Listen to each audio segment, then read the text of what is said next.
Ushbu pultimiz Magic Remote deb ataladi. Ya'ni bu pultimiz orqali siz televizorni osongina mishka orqali, ya'ni sayt va ilovalarda bemalol oson boshqarishingiz mumkin. Hattoki o'yin o'ynashingiz ham mumkin bo'ladi va asosiysi bu pultimiz Koreya brendi bo'lmish LG brendi tomonidan Indoneziyada ishlab chiqariladi va siz mijozlarimiz uchun bugungi obzorimizda Monix brendidan LG operatsion sistemada ishlaydigan Webos tizimli televizorlarimizni arzon narxlarda namoyish qilamiz.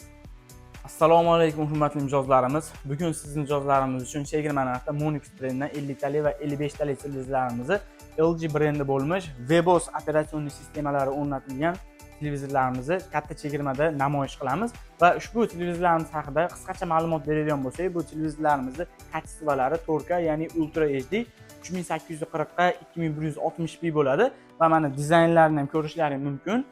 Bez ramka, ya'ni polniy ekran bo'ladi va ushbu televizorlarimiz kачестволari o'ta tiniq, ekranlari IPS va to'g'ridan ham tepadan va yon burchakdan ham kачестволari umuman o'zgarmaydi va ushbu televizorlarimiz, ya'ni o'sha Webosga boshqarishingiz o'ta oson va o'sha pultlarni ham ko'rdilaring, Magic Remote va голосовой управленияларgacha bo'ladi va ushbu televizorlarimizga Monix brendi tomonidan 2 yil kafolat beriladi va narxini siz mijozlarimiz uchun chegirma narxda 50 taligini 3.500.000 so'm va 55 talik modelimiz bo'lsa 3.960.000 so'm qilib belgiladik va shunaqa sifatli arzon narxda televizor olaman deb yurgan do'stlaringga bu videoni jo'natib qo'yishlaring mumkin. Video obzorimiz yoqqan bo'lsa, like va obuna bo'lish tugmalarini bosishni unutmang.